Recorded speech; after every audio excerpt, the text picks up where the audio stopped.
ಅನೀತವಾದಂಥ ಆಪಾದನೆಗಳನ್ನು ಮಾಡಿದ್ದಾನೆ. ಒಂದು 2023 ಒಂದು ಮುಖ್ಯಮಂತ್ರಿಗೆ ಒಂದು ಲೆಟರ್ನ ಕೊಡ್ತೇನೆ. ಆವಾಗ ಸಿದ್ದಾಪುರ ಏತ ನೀರಾವರಿ ಸೆಂಕ್ಷನ್ ಆಗಿಲ್ಲ, ಹಳೆ DPR ಮಾತ್ರ ಇತ್ತು. ನಾವೇನು ಹೇಳಿದೆ ಆ ಪತ್ರದಲ್ಲಿ,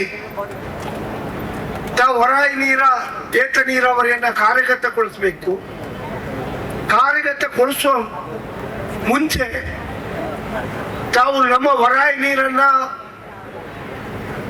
ಉಡುಪಿ, ಕಾರ್ಕಳ, ಕಾಪು ಆ ಭಾಗಕ್ಕೆ ನೀರು ತೆಗೆದುಕೊಂಡು ಹೋಗುವ ಮುಂಚಿತವಾದ ಆ ಭಾಗದಲ್ಲಿರ್ತಕ್ಕಂಥ ನದಿಯನ್ನು ಜೋಡಣೆ ಮಾಡಿ ಆ ನೀರಿನ ಮೂಲಕ ಅವರಿಗೆ ಕುಡಿಯ ನೀರು ಕೊಡ್ತಕ್ಕಂಥ ಕೆಲಸಕ್ಕೆ ಹೊಸ ಯೋಜನೆಯನ್ನು ರೂಪಿಸಬೇಕು ಅಂತ ಆ ಲೆಟರ್ ಮೆನ್ಷನ್ ಮಾಡಿದ್ರು. ಸುವರ್ಣ ನದಿ ಅಲ್ಲ, ಸ್ವರ್ಣ ನದಿ,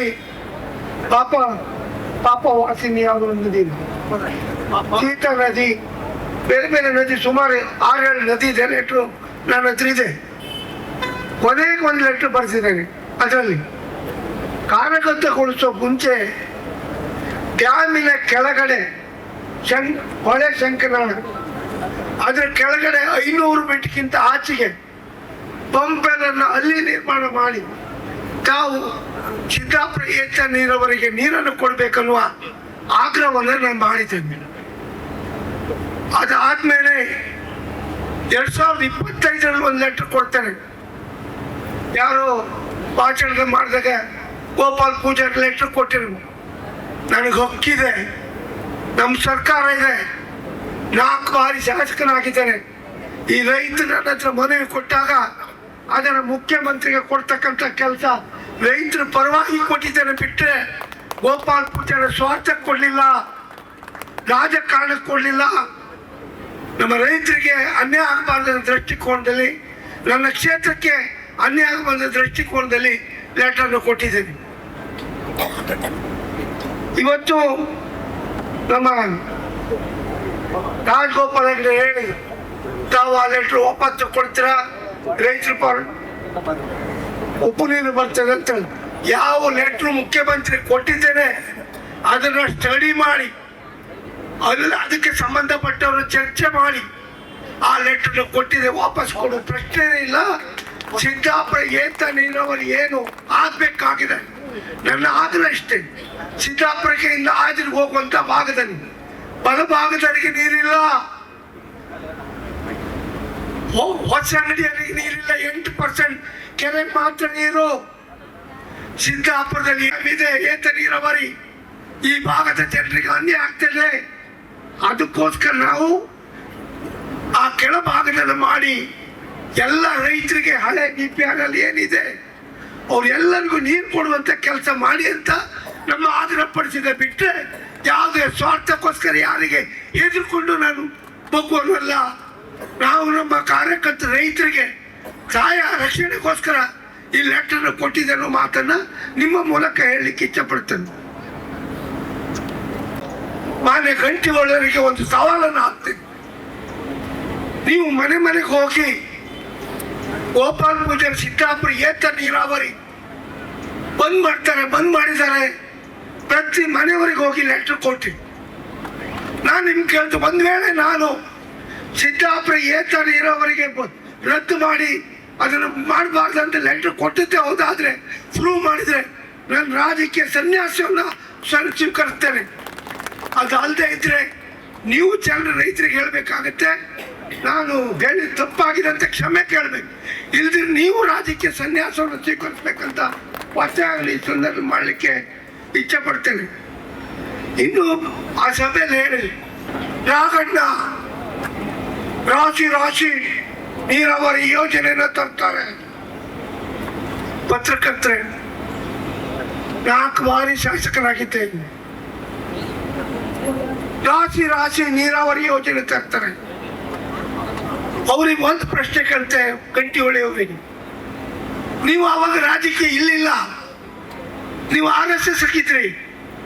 ಈ ಕ್ಷೇತ್ರದಲ್ಲಿ ನಾನು 4 ಬಾರಿ ಶಾಸಕನಾಗಿದ್ದೇನೆ. ಅವ್ರ MP ಇರುವಾಗಲೂ ನಾನು ಗೆದ್ದಿದ್ದೇನೆ. ನೀವು ಒಂದೊಂದೇ ಹೇಳ್ತೀನಿ, ಹೆಮ್ಮಾಡಿ ಕಟ್ಟಲ್ಲಿ ಒಂದು ವೆಂಟೇಟಮ್ ಮಾಡಿದ್ದೇವೆ. ಹೆಮ್ಮಾಡಿ ಕಟ್ಟಲ್ಲಿ ಒಂದು ವೆಂಟೇಟಮ್ ಮಾಡಿದ್ದೇವೆ. ಶಾನಾಪುರದಲ್ಲಿ ಒಂದು ವೆಂಟೇಟಮ್ ಮಾಡಿದ್ದೇವೆ. ಬೀಜೂರು ಉದಯಬೇಕು ರಘುರಾಮ್ ಶೆಟ್ಟಿ ಇದ್ರಲ್ಲ, ರಘುರಾಮ್ ಶೆಟ್ಟಿ ನಿಮ್ದು ವೆಂಟೇಟಮ್ ನಾವು ಮಾಡಿದ್ದಲ್ಲ, ನೀವೇ ನಿಮ್ಮ ಲೀಡರ್ಶಿಪ್. ಸುಬ್ಬರಾಣಿ ವೆಂಟೇಟಮ್ಗೆ 13 ಕೋಟಿ ತಂದಿದ್ದಾರೆ. ಸುಕುಮಾರ್ ಶೆಟ್ಟರ್ನ ಅದು 35 ಕೋಟಿಗೆ ಏರಿಸಿ ಸುಬ್ಬರಾಣಿ ವೆಂಟೇಟಮ್ ಆಯ್ತು. ರಾಜಾಡಿ ಅಲ್ಲೂರಲ್ಲಿ ರಾಜಾಡಿ ವೆಂಟೇಟಮ್, ಆಜಿ ಶನೀಶ್ವರ ದೇವಸ್ಥಾನದ ಹತ್ರ ವೆಂಟೇಟಮ್. ಅದೇ ರೀತಿ ನಿಮ್ಮ ಸೌಪೂರ ಏತ ನೀರು ಅವರಿಗೆ DPR ಮಾಡಿದ್ ನಮ್ಮ ಕಾಲದಲ್ಲಿ. ನಮ್ಮ ಕಾಲದಲ್ಲಿ DPR ಮಾಡಿ ಕಂಚನೂರು ಆ ಭಾಗ ಬಿಟ್ಟು ಹೋಗಿ ಪುನಃ ಸೇರಿಸಿ ಅದನ್ನು ಮಾಡಿರ್ತಕ್ಕಂಥ ನಮ್ಮ ಕಾಲದಲ್ಲಿ DPR. ಆದ್ರೆ ನೀವು ಮಾಡಿದ ಆಲೂರು ಒಂದು ಬಿಟ್ರೆ ರಾಶಿ ರಾಶಿ ಎಲ್ಲಿಂದ ಬಂತಂತೇಳಿ ಆಲೂರು ವೆಂಟೇಟಮ್ ಆಗ್ಬೇಕಾದ್ರೆ ಡೆಲ್ಲಿಗೆ ಹೋಗಿದ್ದೆ.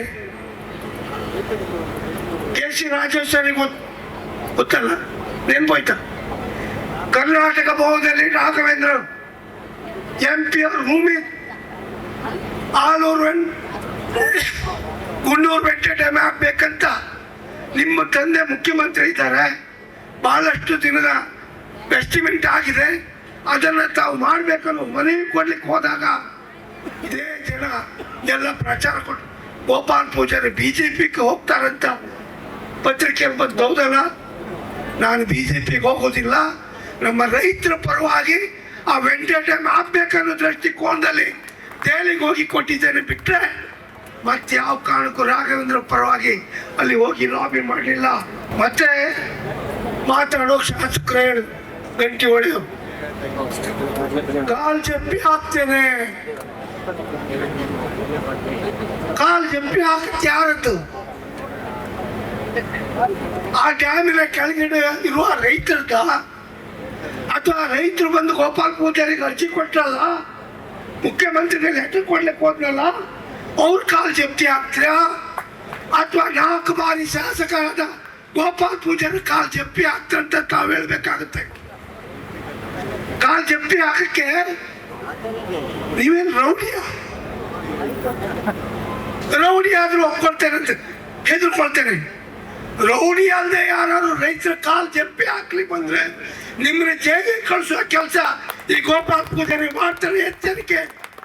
ಬಹಳ ವಿಶೇಷವಾಗಿ ಗೋಪಾಲ್ ಪೂಜಾರಿ G. ಶಂಕರ್ ರೆಡ್ಡಿ ಶಾಮೀಲ್ ಆಗಿದ್ದಾರಂತ ನಮ್ಮ ವಿಕಾಸ್ ಹೆಗ್ಡೆ ಬಹಳ ವಿವರವಾಗಿ ಹೇಳಿದ್ದಾರೆ. ಒಬ್ರು ಒಳ್ಳೆ ಕೆಲಸ ಮಾಡಿದಾಗ ಅದು G. ಶಂಕರ್ ಇರಲಿ, ನಿಮ್ಮ ಒಟ್ಟಿಗೆ ಇದ್ರಲ್ಲ, ಯಾರು ಒಳ್ಳೆ ವ್ಯಕ್ತಿ ಅಂತ ಒಳ್ಳೆ ಕೆಲಸ ಮಾಡ್ರೆ ಈ ಗೋಪಾಲ್ ಪೂಜಾರಿ ಅವ್ರಿಗೂ ಲೆಟರ್ ಕೊಡ್ತಾರೆ, ಅವರಿಗೂ ಬೆಂಬಲ ಕೊಡ್ತಾರೆ. ನಾನು ಯಾರಿಗೆ ಲೆಟರ್ ಕೊಡ್ಲಿಕ್ಕೆ ಹೋಗಿಲ್ಲ. ನನಗೆ ರೈತರು ಬಂದು ಕೊಟ್ಟ ಅರ್ಜಿ ಇಲ್ಲಿದೆ. ಅವ್ರ ಅರ್ಜಿ ಮುಖಾಂತರ ಮುಖ್ಯಮಂತ್ರಿಗೆ ಲೆಟರ್ ಕೊಟ್ಟಿದ್ದು ಇಲ್ಲಿದೆ.